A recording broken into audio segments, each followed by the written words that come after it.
All right. All right. Welcome back to Boss Uncaged podcast. So this episode is a particular episode that I'm actually looking really forward to. Come to find out, I'm talking to the two founders of, you guys have heard me talk about podcast recruiters on and on and on again, and like how powerful it is to get into these networks, to be on that list. And sure as hell, we got two founders of a particular platform called Speak on Podcast, and they're also multiple CEOs. And we're going to break apart like their story. We're going to kind of tell you a little bit about how did they get to where they are, what are they doing now.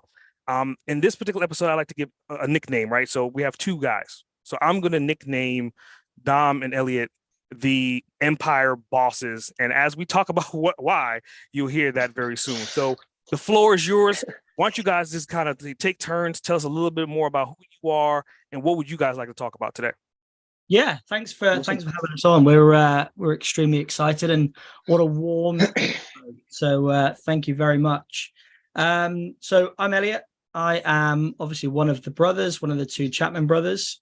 And both Dom and I have been on a separate entrepreneurial journey, had challenges and decided to come together, join forces, because as you'll probably find out throughout this episode, we are very different in sort of our styles and who we are. But I think the one thing that has, I guess, joined us, and the one thing that has made this particular relationship work, is not only are we brothers, but we see things very similarly, despite coming from two different backgrounds. So Dom and I have been working together for the last 4 or 5 years now, directly owning different agencies. And we own 2 agencies outright, and we've got investments in multiple others. So there is I think there's 6 or 7 companies in our portfolio now. So we've got a fairly good idea of how to do things well, but also how to do things badly. We've done both. So we'll probably delve into quite a bit of that over the course of the interview. So that's who I am. Dom? Yeah, I guess it's worth sort of going into sort of the backgrounds a little bit. And I guess my background is a little bit more sort of technical and creative, and Els is more sales and commercial. And that's another reason why we came together and sort of joined forces. My background is, as I said, more tech. So built and sold a tech business when I was 21. After doing that, joined forces with El to launch Social Chaps. Social Chaps is a sort of lead generation business that sort of spiraled into other businesses, which now, as El just mentioned, the portfolio. So yeah, that's a little bit more in my sort of my area as well.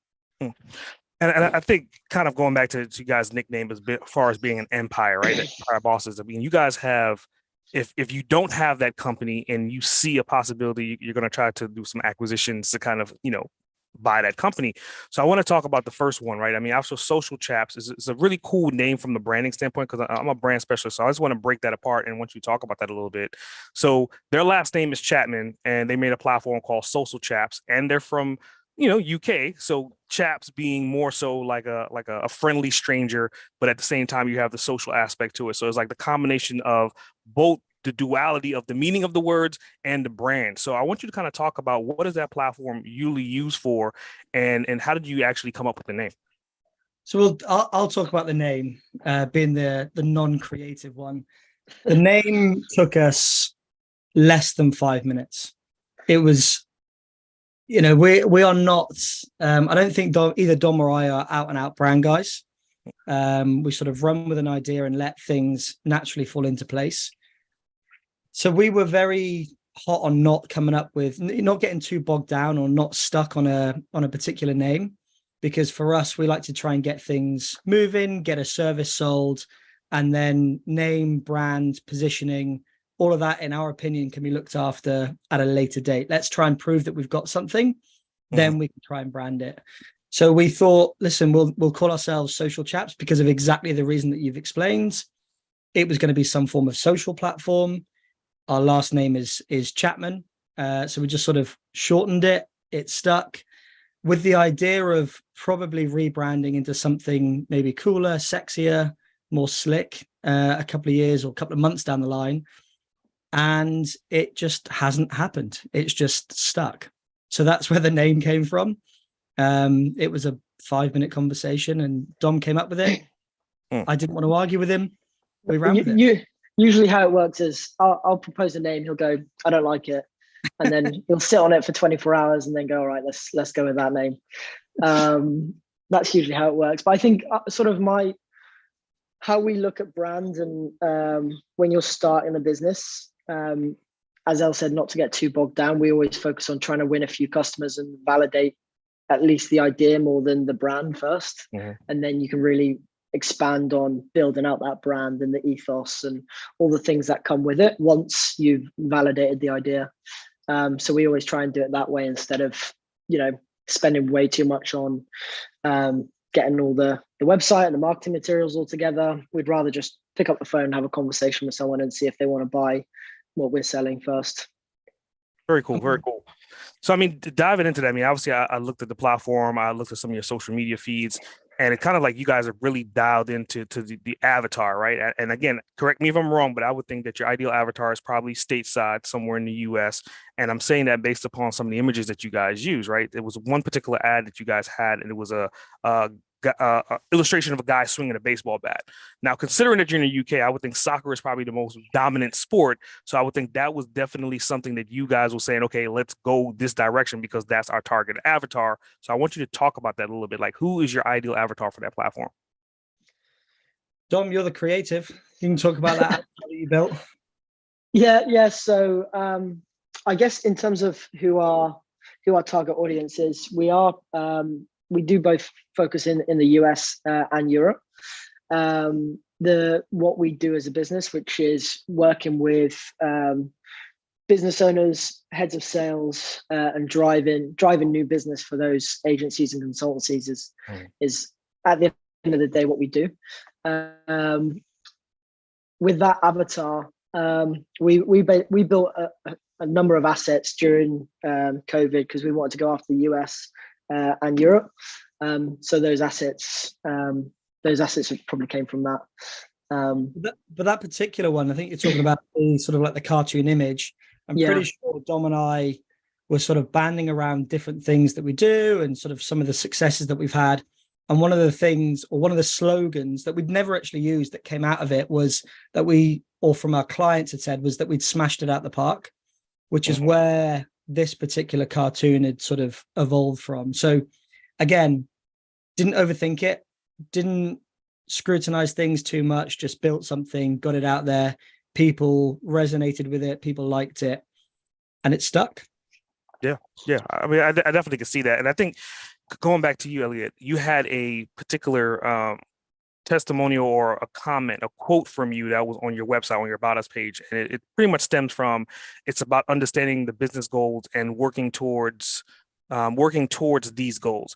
So I want you to talk about, I mean, obviously you guys have bigger goals than the average entrepreneur, right? I mean, obviously you have an agency, you have the social platform, you have the podcasting platform, you also have a platform that helps with funding. So I want you to talk about, like, what is the end goal as far as I know you guys are far from being done. What's next on the agenda?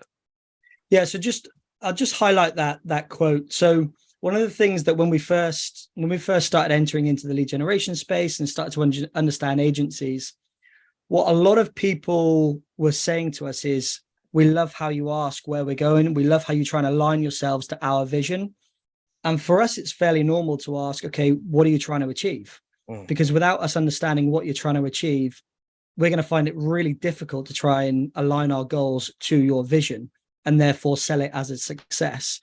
So for us, it seemed like common sense, but not everybody was doing it. And I still don't think it's done enough. If we're going to work together, I want to know where you're going to get to so that I can somehow align my story and my journey to your vision.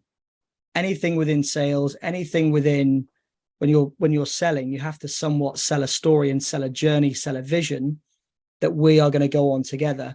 And without me understanding your goals and what you're trying to achieve, it's very, very difficult for us to do that with any of our clients. In terms of our goals and our vision of what we're trying to achieve, it's changed probably a lot over the last 12 months. And it does seem to slightly jump around with every single acquisition or every investment that we're doing. But what Dom and I are trying to create is a portfolio where everybody gets value from both what Dom and I are creating as well as each other. And where that leads us to, we are quite open. We're not set on a defined exit. We're not set on holding that portfolio for 10, 15, 20 years.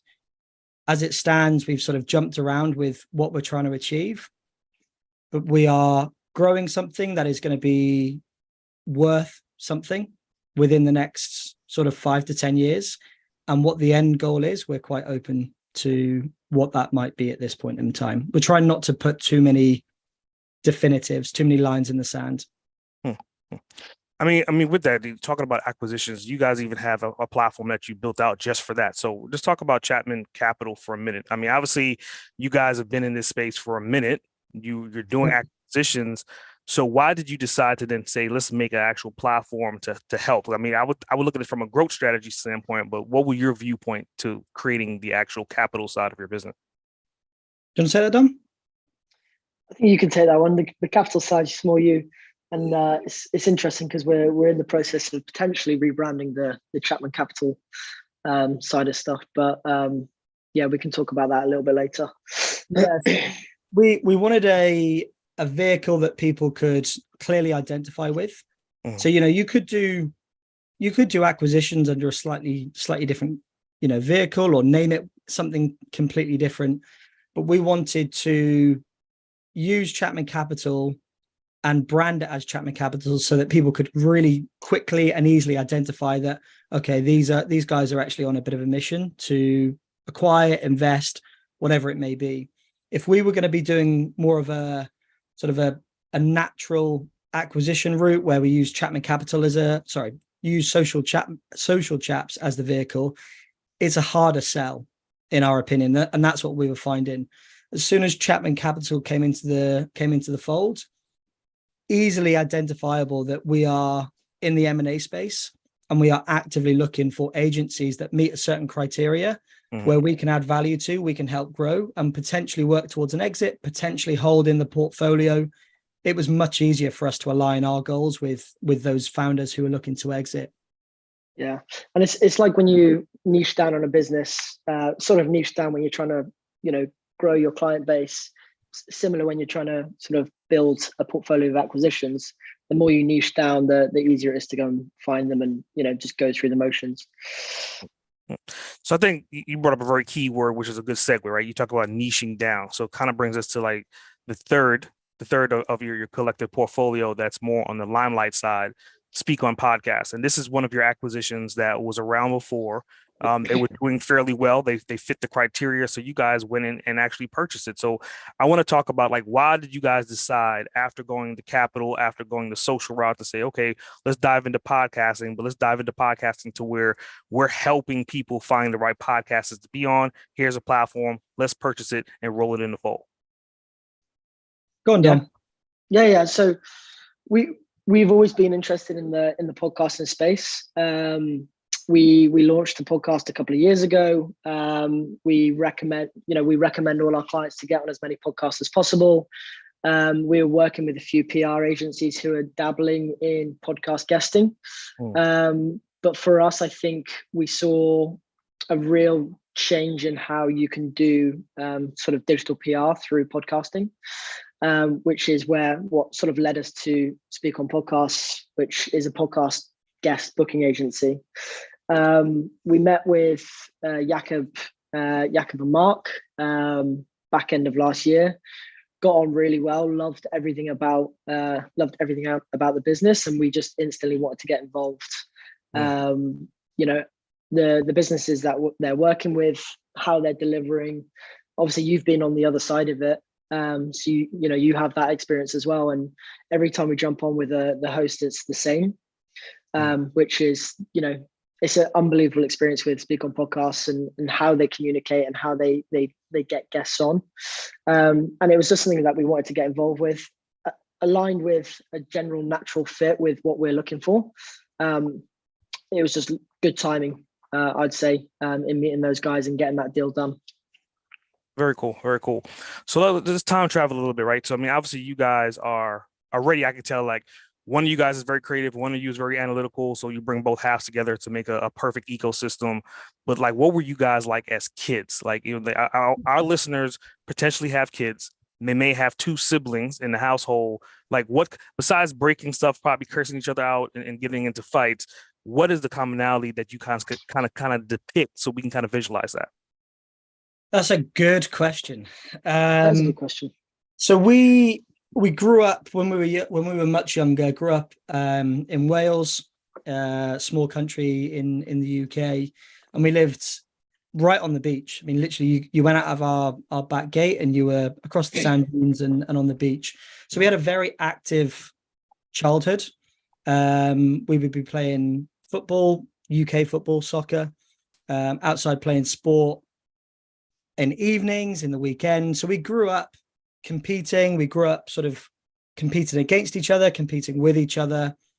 And I would say that is kind of the foundation of our relationship, where because of sport, because of that active childhood, and our parents pushed us to sort of be that way. You know, we weren't allowed to sit in the house playing computer games or video games. We weren't allowed to just, you know, sit around doing nothing. We were pushed to get out and be active. I think that competition from a very young age, sort of, you know, 5 and 3, there's only 2 years between us. I know Dom looks a little bit older than he actually is, but there's only a couple of years between us. And I think that growing up with that sort of small age gap, that has defined somewhat the relationship. It wasn't always like any sibling relationship. It wasn't always full of love and full of gratitude. There was a period where we were sort of in our team. Isn't. No, Still isn't.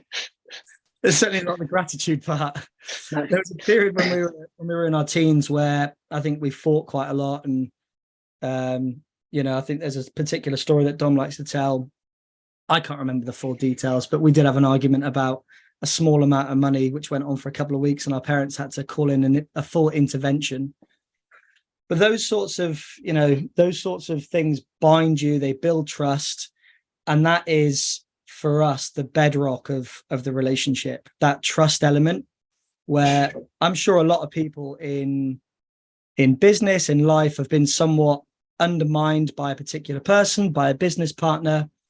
There is never any doubt in my mind going into a decision that we'll be aligned. And if we're not quite aligned, then we give each other 24 hours to present our case, and we drop all ego and go with what is the best thing for, not for us, for the businesses.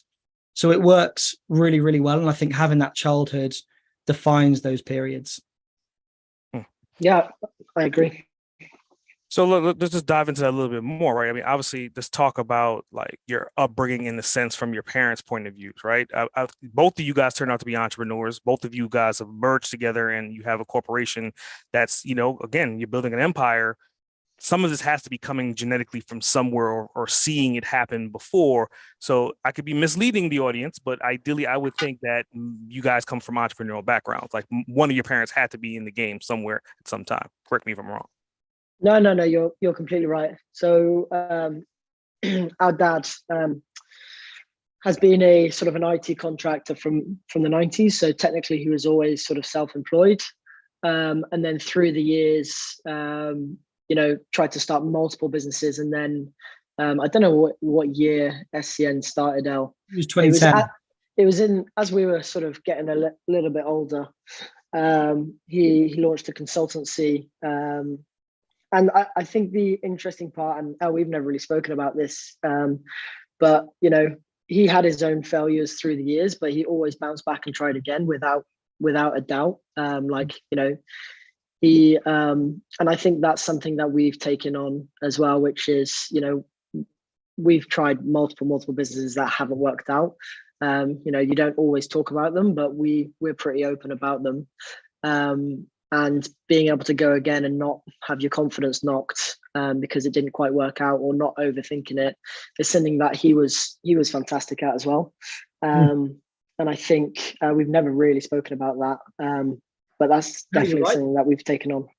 No, I agree. We've never spoken about it, but yeah, I completely agree. There were 2 or 3 businesses that he tried to get off the ground and sort of worked relentlessly for a couple of years, and they just didn't come off. And I don't think it was ever discussed. It may well have been, but I don't remember a discussion.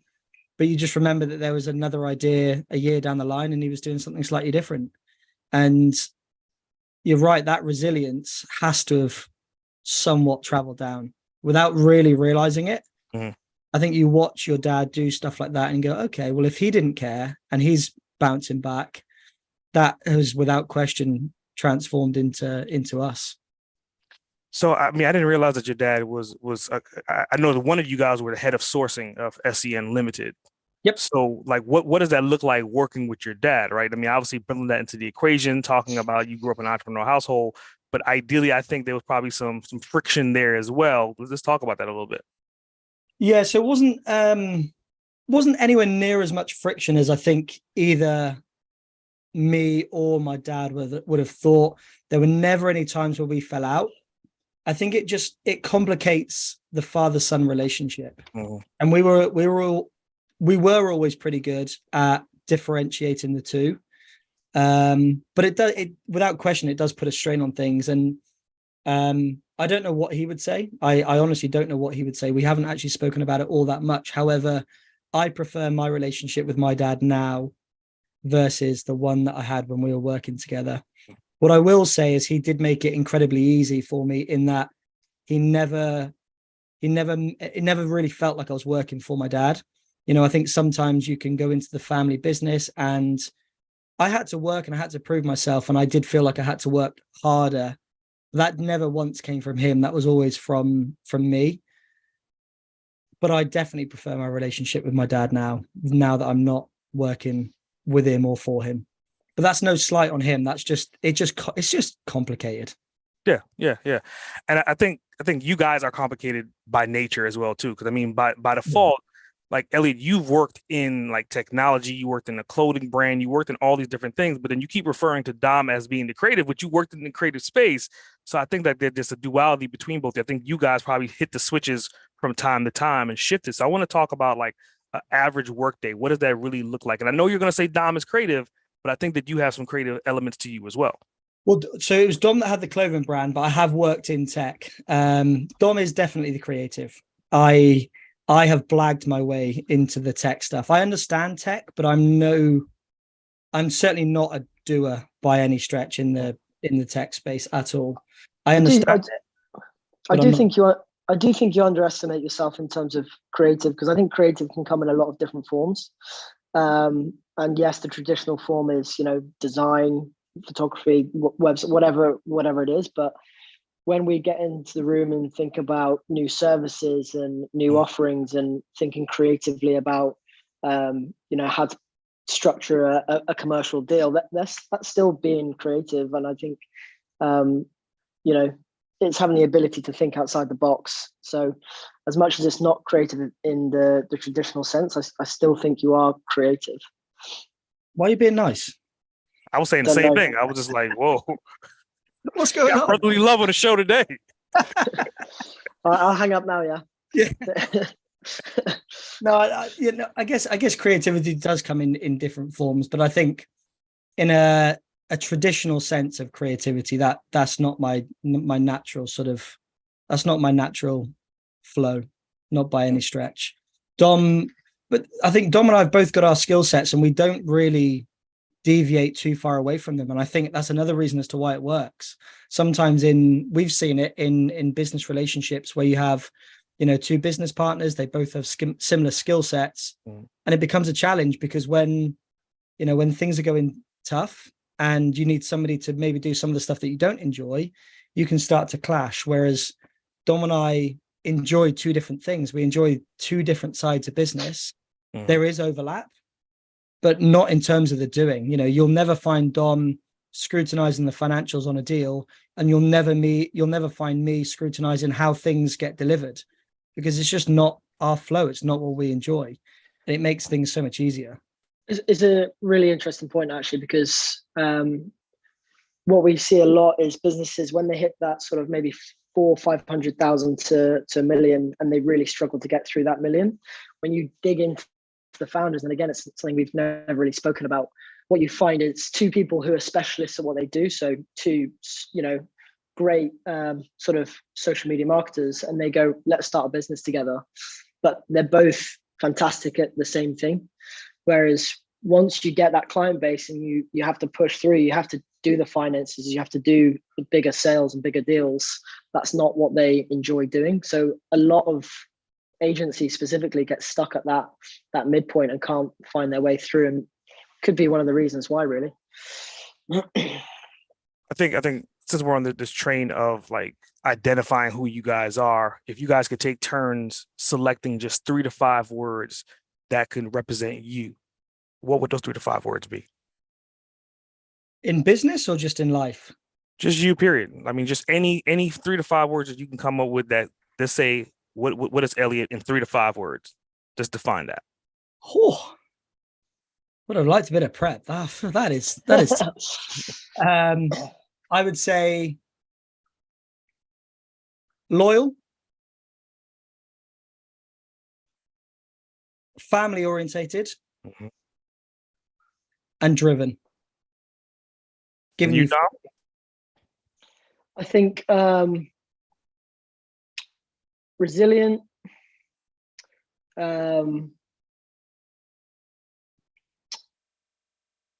driven as well. But I don't want to say the same ones as Al, so I'm trying to think outside the box here. I think competitive. I think that's another one. And I think, to be honest, we could both be all or either of them. Maybe not the family oriented for me, as much as Al with his little family, but there's definitely crossover. And I think that's the thing, we're very similar people in how we think, even though we are different. So, I mean, obviously, I think to your point, the commonality between you guys is being driven. And is that something that you guys have always harnessed? And I mean, looking at your credibility and looking at your background, both of you had 2 different tracks, right? And you're conquering both of them. And then now you guys have merged together. So, I mean, bringing the 2 forces together, you're going to conquer whatever you guys choose to. But let's talk about the duration of time. Like, how long did it take you guys to become who you are? Was it a 10-year thing, 15, 20-year? Yeah, it was probably a 10-year journey, I think. So from when I left school, sort of 18, I started out on my entrepreneurial journey, started with one of my former coaches, started a local soccer coaching school, grew that to a certain size, then went out to the States, did something similar, but on a national scale, came back, worked for the family business. And throughout that sort of 6-7 year period, what you're doing is defining you as a person. I think the biggest obviously becoming an entrepreneur and doing your own thing is huge. But I think the biggest thing for me, or the biggest learning lesson, is when I was working for the family business, everybody was at least 15, 20 years older than me. Nobody was mid-20s. Everybody was 40, 45, 50. And that you have to grow up, because they're not going to do business with somebody who's an immature 23, 24-year-old. So you have to act older than what you already are. And that maturity, that drive, seeing people who are sort of in their mid-40s, some are doing really well, some are doing terribly. And that was a good moment in life for me to say, okay, I definitely want more. I've got myself, a 15, 20-year runway, and I could easily achieve more than what I've sort of encountered. So that for me was my sort of just shy of 10-year journey. Wow. Yeah, mine was similar. I think I was 18 or 19 when I started at Specsavers, and for I guess for the US audience, it's one of the largest opticians in the UK, and I was running the sort of innovation and doing commercial work there. That lasted a year, and then I went out on my own, started my first design agency that turned into a tech business, and then within that, tried to launch clothing brands, and probably a few more failures being out on my own in those early years. But again, I think the key thing is if you're starting young, it's having to grow up fast, because otherwise people just won't take you seriously. Having to have very adult conversations at an early age. So let's just look at it from a standpoint of, you have an opportunity to go back and let's say you have a 5-minute window that you can talk to your younger self. You can give yourself some words of advice. My question to both of you is, like, when would you go back to, and what would you say to make yourself understand where you are, to make it happen a lot faster if you could do it all over again? I would go back to where I was when I just come back from the States. So I was 22, and I'd achieved, I didn't think it at the time, but looking back, I'd achieved a lot for someone who was 22. And I felt like I had no idea what I was going to do. I felt like I didn't have much experience. I felt like I just not wasted the last 4 years, but I certainly felt a little bit lost in life. I would go back and spin that mindset, because I sort of almost grieved for myself for sort of 6 months. And I would go back and say that spin the narrative, spin the mindset, in that those 4 years are a huge success, and you are on a path to be a success. The last 4 years were little mini steps, all towards something that is, if I'd have said to myself by the time I was 30, we'd have, a portfolio that we've got 8 years ago, I would have laughed in your face and said, what on earth are you on about?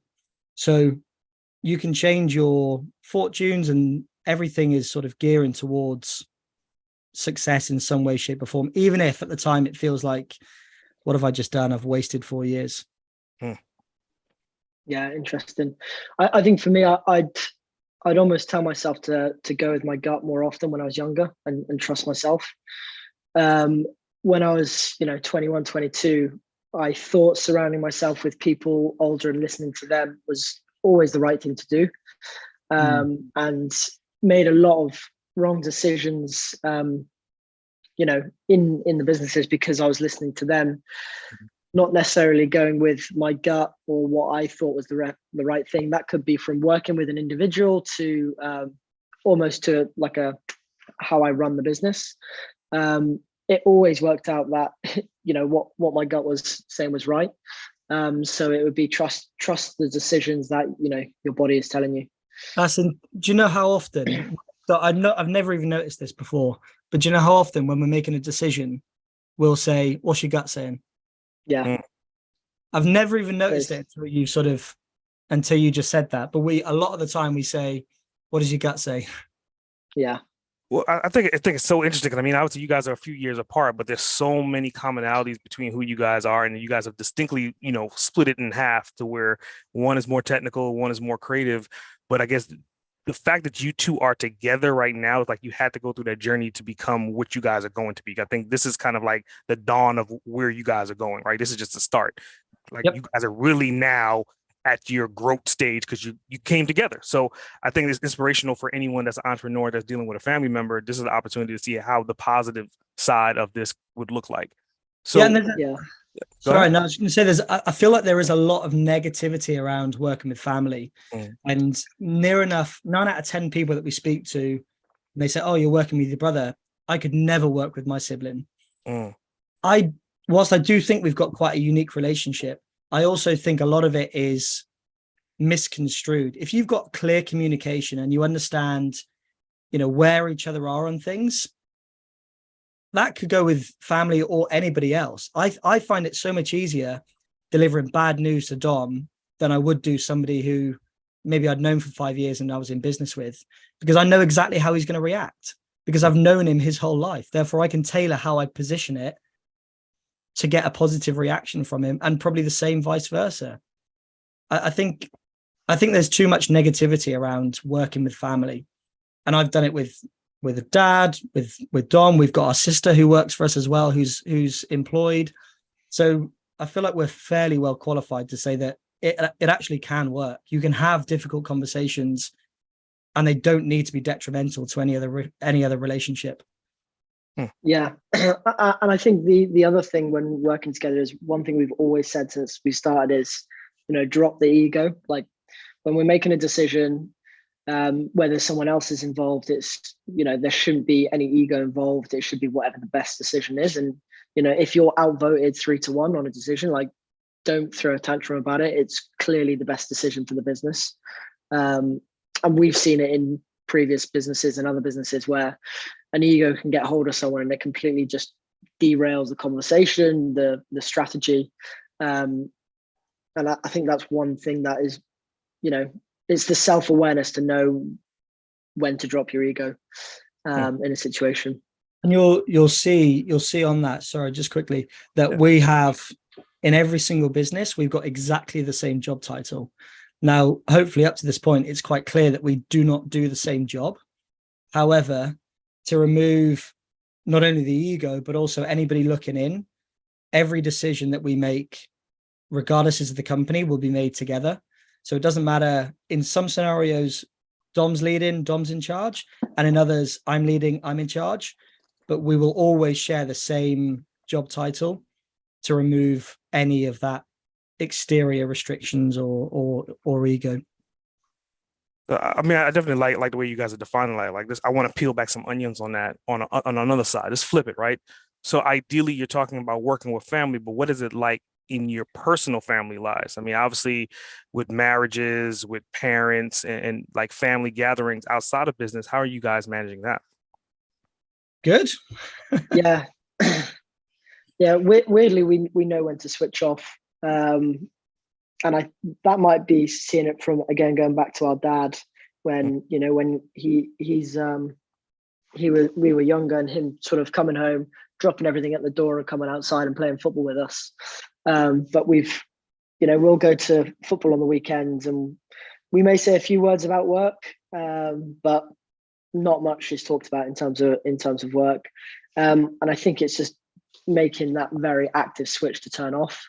One of the managing directors, one of the businesses, he's also a good friend of ours, and we're very clear with him to do the same, and he's good at it as well, which is, once we're out of work, let's not speak about work. There's more going on in life than just talking about work 24 hours a day. I don't know what your point is, Al. No, similar. I feel like we've definitely got a good work-life balance. I know this is a hot topic of conversation. There was a conversation just recently that you've had around the, getting the work-life balance right. Making sure you're taking time to actually switch off, making sure that, Dom and I, whilst we are business partners, we are also brothers, which means there's other things that we talk about. He's uncle to my son. We've got a wedding in a couple of weeks where he's the best man, and I can guarantee there'll be no talk of work at the wedding. Mm-hmm. So there is much more to life, to our relationship, than just talking about what does a balance sheet look like, or how are we going to deliver a certain project. I think it's a phenomenal, asset to be at that level, right? And I think part of what you guys have done to get to that point, and again, you can correct me if I'm wrong, you have a diversification as far as staff, right? I think you guys could have like a job right now for a data specialist, and that's out of the Philippines, right? So that's a time shift. And I always say that if you can kind of get a 6-hour and a 12-hour overlap, then potentially your company could work 24 hours a day without the owners having to break a sweat because your team is supporting you around the clock. I want you to talk about, like, why did you guys decide to go that route? You can go, Dom. Yeah, so until we bought Speak on Podcasts, it was never really something we considered. We tried it very early on in the Social Chaps journey, and the time difference we really struggle with. And hats off to Mark and Jakob, how they built Speak on Podcasts, and it wasn't relied on, it wasn't being relied on to be on the same hours and constant communication. We saw how that was possible. We were remote anyway at the other businesses. And we've just taken house Speak on Podcast runs with certain elements of that remote team, and we've just implemented it within some of the other businesses. And I think that's the beauty of picking up other businesses. Some things you can take the best of some and put them into the others, and vice versa. Yeah, hats off to sort of Mark and Jakob for how they built Speak on Podcasts. Very cool. So, I mean, another thing about you two guys, you guys are, I think, are very highly educated. You're very versed in what you're talking about. You know, obviously, you've done it enough times to know what you're talking about. But I want to talk about if there's any books that you would want to recommend that kind of helped you to get to where you are on that journey. Quite a few. We talk about books and reading quite a lot. So one that certainly helped me when I was in that period that I just spoken about, I'd just come back from the States. I wasn't quite sure what I wanted to do.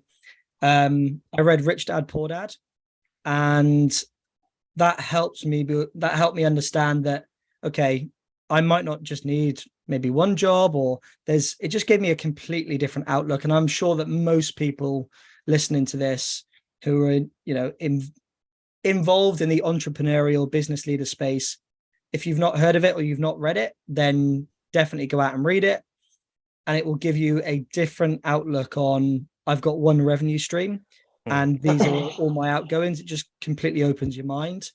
And another one, which is probably my favorite book, which came from Dom, so I could potentially be about to steal your thunder here, is Shoe Dog, which there is a film, not necessarily Shoe Dog itself, but the new movie Air, which is out at the moment. An amazing book. And just the way in which it's written, which is very sort of anecdotal. That's not even a word. Hopefully you all understood what I meant. Very story based and really, really, really well written by Phil Knight. Again, it just sort of got knocked down. He's constantly trying to come up with new ideas of how to actually shift this trainer across America. Then he's got manufacturing problems out in wherever he was, has to open another factory. Just an unbelievable story. And Dom, I've just stole your book, so I'm really sorry. No, it's fine. There's one more that I would add, which I've read, I think 3 or 4 times, and I try and come back to it every couple of years, which is 4 Hour Work Week, which again is a very, very popular one. There's a lot I don't think is possible or agree with that book, but I think a lot of foundational work in terms of thinking a bit differently about how to run businesses is worth definitely reading or listening to. There's one more, which is probably one that's maybe a little bit less well known, definitely in the US, but it's quite well known in the UK, called The Chimp Paradox.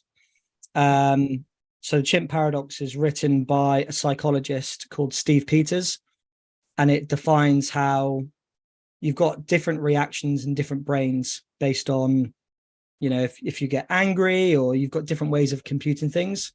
And for me, particularly when I was younger, Don would probably say I've not quite grown out of it, but I can get a little bit angry at times at certain things, which is why it's great to have someone who understands you and understands how your brain works. But that book helped me realize why I was doing certain things, and it makes you accountable for your actions. So it gives an example that if you jump in a taxi, you've got a train at 11:30, let's say, and you leave, it's a 10-minute journey, and you call a taxi driver to say, right, pick me up at 11:15. You've only got 15 minutes. Then you hit a load of traffic and you miss your train. Normally you'd get angry at the taxi driver. Maybe the taxi driver didn't get you there in time.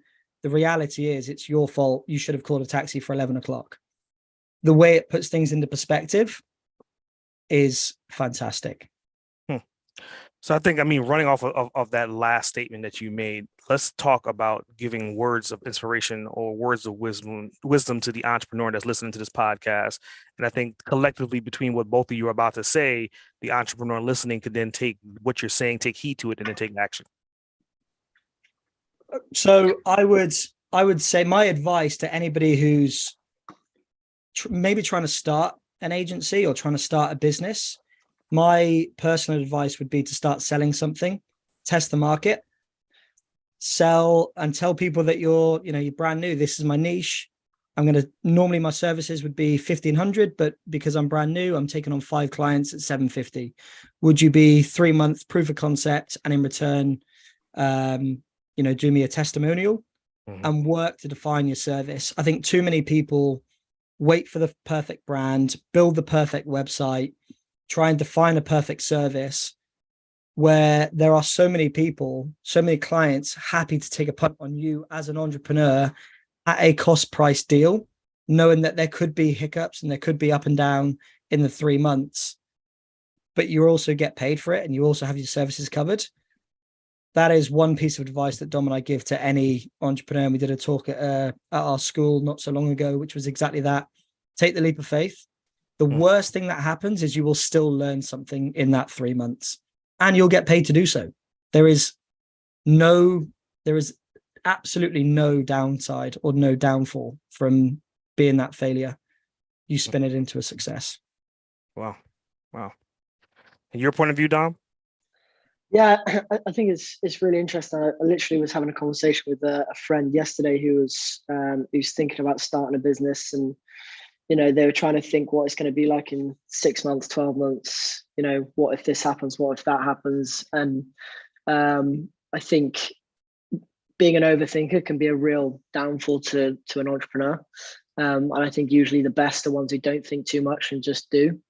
That would be my advice at the minimum. If you haven't, just get started with something. And also, I think this comes with time, but knowing when something is working or when it isn't. And again, had a conversation with one of our clients who's been with us through a number of businesses. And we were talking about the difference in when it's going right, it feels like you're swimming with a current in the sea. And when it doesn't, it feels like you're swimming sort of against that current. And it's hard to put into context until you've actually been in those two situations. But just knowing when to drop something, and that comes with ego as well, not having an ego. If it doesn't work, or you're not making the money that you think you should be making within 6 months to a year, drop it and start something new. In my opinion, especially a service-based business. I think if it's tech, it's completely different. So it definitely depends what industry you're in, but you should be able to see some sort of traction quickly. And if not, then pivot and move on. Yeah, I think those are definitely phenomenal answers. And it kind of reminds me of one of the quotes. I forgot which one of you guys wrote this quote or who put it together, but it was a quote that you guys sampled from Michael Jordan, and it was on your Instagram page. And it was saying that talent wins games, but teamwork and intelligence win championships. So I would look at you guys as the championship coaches, right? You're not actually playing the game, you're orchestrating the game. So if the listeners listening, how would they get in contact with you, or what platform would you want them to reach out to you? Yeah, so there's a couple of different ways. You can drop us a connection on LinkedIn. Obviously, Dom and I are both very active on LinkedIn, Elliot Chapman and Dom Chapman on LinkedIn. Or if you want to reach out to us directly, you can reach us at elliot@chapman.capital, Elliot spelled ELLIOT. Very cool. So that leads me to a bonus question, right? So, and I'm asking this question for both of you guys to kind of figure out if you want to answer it together or independently, but if you had an opportunity to spend 24 hours with anyone, and that person could be someone that's from the past that's dead, someone that's alive today, who would it be and why? Oh, it's a very good question. Crikey, that is a good question. I think if it's to do with sort of the work settings, I think someone like your Steve Jobs, who've completely changed in industry, would be fantastic. I'm not sure he'd want to spend 24 hours with me, but I don't think anybody spend 24 hours with you, Dom. No, that's true. That's very true. Seeing how someone at that level and what they've done at a scale, how their brain works and how they look at situations and industries, I think is really, really interesting. And then the other side of it is someone like Warren Buffett, who, has consistently won for 50, 60, 70 years. How are you doing? Yeah. How are you, what are you doing to be that consistent all the time? So probably Warren Buffett over Steve Jobs. Now the game we're in, which is more sort of, as you put it, empire building, over building one big business. I can't think of a direct example, but I would want to go and just not be there, but just almost be like a fly on the wall of somebody who has managed to influence huge nations into doing things that, like, these big revolutions that happen. I want to see what happens, like, inside these rooms. How do people sway rooms of highly intelligent people into doing things that are either corrupt or wrong? And I find the psychology of swaying people and selling to people absolutely fascinating. So I can't think of a direct example, but that's what I would want to go and do. Very interesting. So that kind of leads me to, I mean, both of you have had several achievements independently of each other, and together a lot of achievements as well. So collectively, between all these different achievements, which one would you say is your most significant one to date? Mine's quite easy. My biggest achievement is my young family. I think creating a young family whilst running a business and being involved in several other businesses has been incredibly taxing. And my face shows that. Before Dom mentions it, I'll get the joke in before he does. I can see him smirking. That is by far the biggest achievement for me, being, having a young family, having somebody by my side who's genuinely invested in what we're trying to do and build is by a long way the biggest life achievement. In business, I think probably when Social Chaps broke 1 million was also a pretty cool achievement. We did it in a really short space of time, just over 12 months. And I never thought, well, I kind of did, but I never thought that we'd break 1 million. So they're my two. Yeah, interesting. I think there's been a few moments where there's sort of real celebrations that we've like, as you go through your sort of your journey, you stop celebrating, or the big wins don't feel like big wins, like the big losses don't feel like them. You sort of become numb to this game where you're just consistently moving forward. But when we first signed our first major client, I think me, you, and Sammy, who's our sister, she was our first employee, we all had a FaceTime and sort of celebrated like it was the biggest win in the world. But it also meant that, we could start this business, we could employ our sister, we could pay ourselves, and sort of really kickstart the journey. So I think that was a nice moment. And, there's been other moments when Speak on Podcast went through, and we FaceTimed our dad, and sort of, it was a very proud moment for him as well. And just seeing that was nice. Yeah. I mean, collectively, we're both, if I could simplify it, I mean, both of you have both said it in two different ways, that, family comes first, period. Like, both your answers fall into that in different hemispheres, right?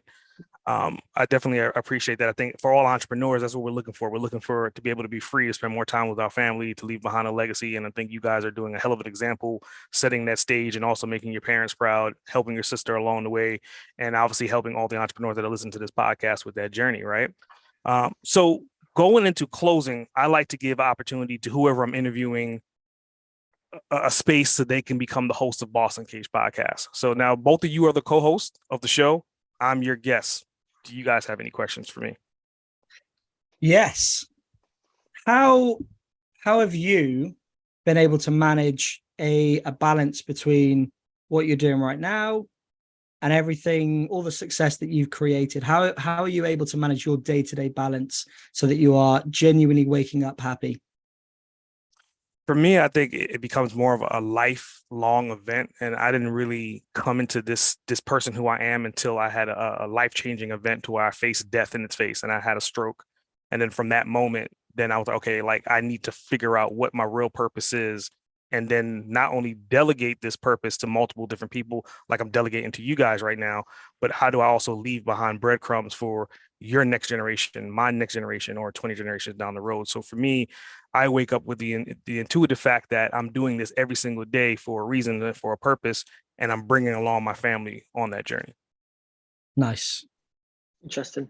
What's one thing that you do to switch off, so you don't have to think about work?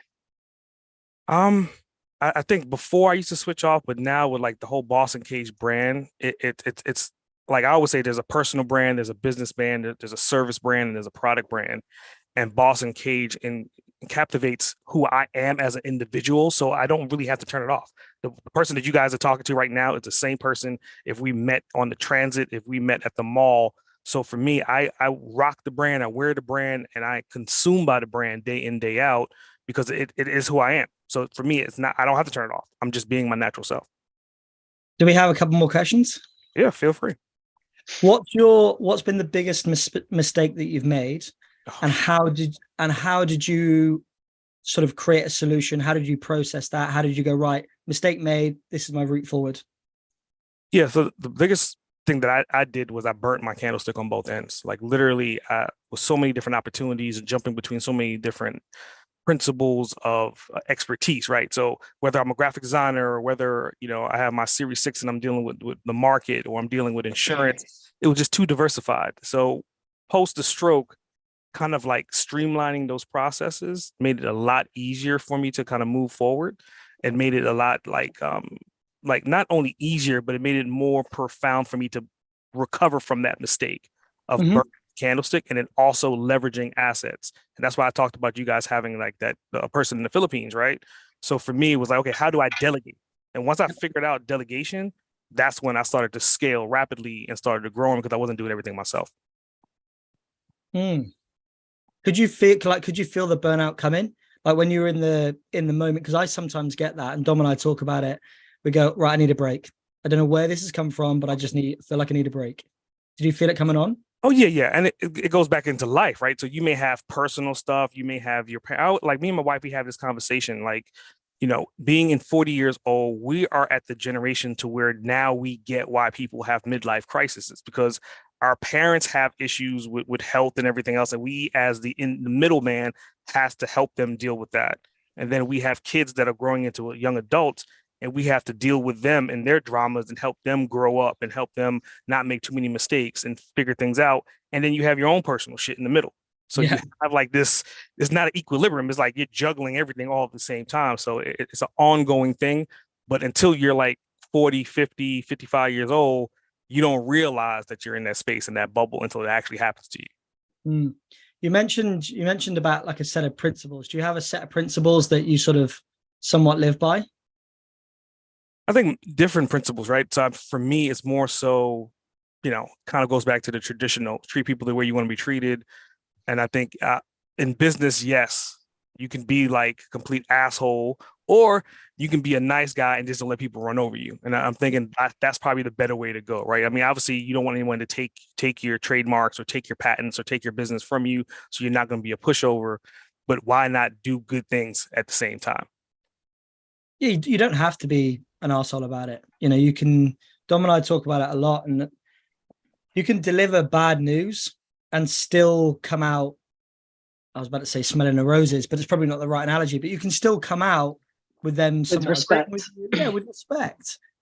Try and deliver things so that somebody would go, oh, hey guys, how are you?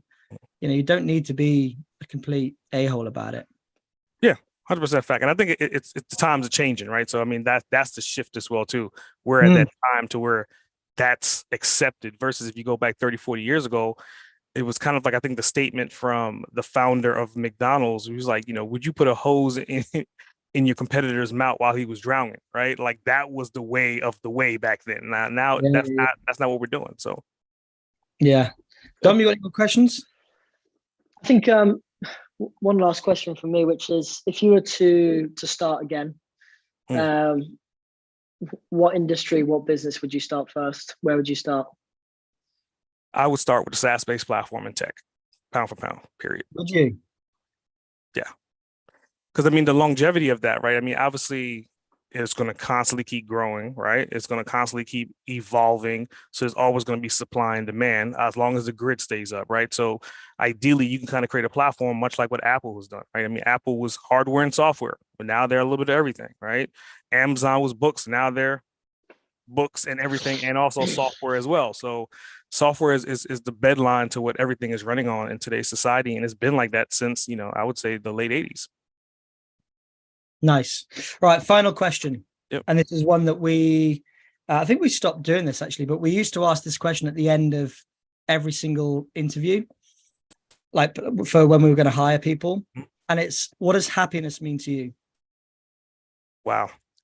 So happiness for me is not in today's world. I mean, obviously everything that I'm doing, we're building happiness, and yeah, we go on vacations and all that, but ideally to look in retrospect, maybe 100 years down the road, to see like my great grandkids leveraging these assets that I'm building today to help them be fruitful tomorrow. That's what real happiness looks like to me.